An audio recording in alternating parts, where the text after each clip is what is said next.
Let's get real for a second. Guys, I hear you. You keep telling me that you're tired. You're tired of dating. You're tired of people. You're tired of just feeling heavy all the time. But let's be honest, you're not tired. You're unfulfilled. That's a whole different kind of exhaustion, because when your soul is bored, when your days blend together, when your routines drain you more than they give you, there's no amount of sleep or caffeine that will ever fix that. Most people aren't burned out because they're working too much. They're burned out because they spend their days doing things that don't mean anything to them anymore. So I want you to think about your week for a second. You wake up, you go to a job that many of you hate. You deal with people that you can barely tolerate. You drive the same routine home, sit in traffic, and then tell yourself you'll relax by scrolling for hours or watching shows that don't even make you laugh anymore. Guys, that's not rest. That's sedation.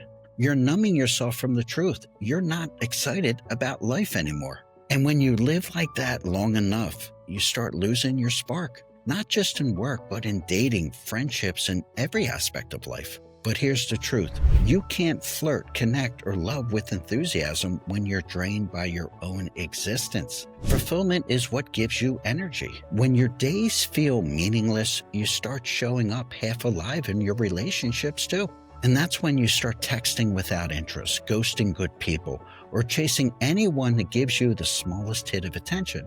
And it's not because you want love, but because you're desperate just to feel something. You stop showing up as your best self because your best self hasn't shown up in a very, very long time. And that's why dating feels exhausting. You try to find connection from a place of disconnection. So let's get scientific for a second. Your brain craves dopamine. That's the chemical that's tied to motivation and excitement. And you get dopamine not from sleep or routine, but from novelty, growth, and connection. So when you live the same week in to week out, on repeat mode, your brain stops releasing dopamine. And that's why you feel numb even after you take a vacation or had a day off. To reignite your energy, you need three things. The first thing is you need to do something new, something that interrupts that autopilot. You need movement because physical activity rewires your mood and your confidence. And you need to make progress in your life, even small steps, because they remind you you're capable and you're growing. That's what fulfillment is made of. And the moment you start feeding those areas again, everything, including your dating life, changes. Now, let's talk about the elephant in the room, the job you hate. You tell yourself it's just temporary, but temporary has turned into years. And maybe it's not even the job. Maybe it's the people you hang around with every weekend, complaining about the same things, but never doing anything to change them. Or the habits that you know drain you, like drinking, scrolling, gossiping, staying in environments that simply kill your spirit. And here's the scary part. You've learned to call all this normal. You're surviving, not living. You've traded your peace for predictability. But deep down, you know there's more. There's a quote by Viktor Frankl. Those who have a why to live can bear almost any how. Now, Frankl was a Holocaust survivor who lost everything. Yet he found meaning in the smallest things: love, faith, purpose, connection. And he taught that humans can endure anything if they know why they're doing it. And that's the missing piece for most people today.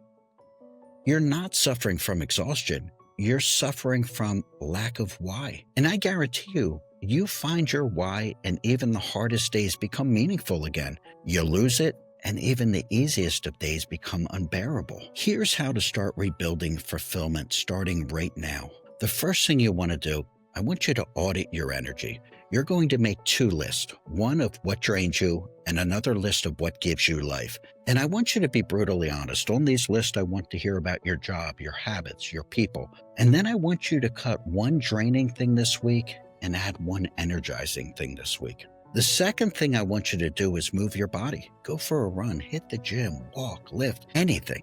See, motion creates emotion and energy follows movement. The third thing I want you to do, I want you to do something that used to make you happy. Maybe it was listening to music or playing music, cooking, drawing, coaching, volunteering. Something that when you did it, it made time disappear. I want you to revisit it, and I guarantee you will start to recognize yourself again. The fourth thing I want you to do, I want you to surround yourself with life givers, not energy thieves. The people around you should challenge you and uplift you. If you leave drained, you're in the wrong room.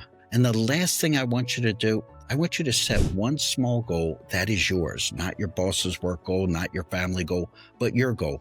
Even if it's something as simple as reading a book or building a side hustle. This reignites self-respect, and self-respect is key to feeling fulfilled. Listen, dating will never feel right until you do. And the person you're meant to be with isn't looking for someone who's tired. They're drawn to someone who's alive, passionate, and in motion. You don't attract from loneliness. You attract from alignment. So stop calling yourself tired. Start calling yourself ready. Because you're not running out of energy.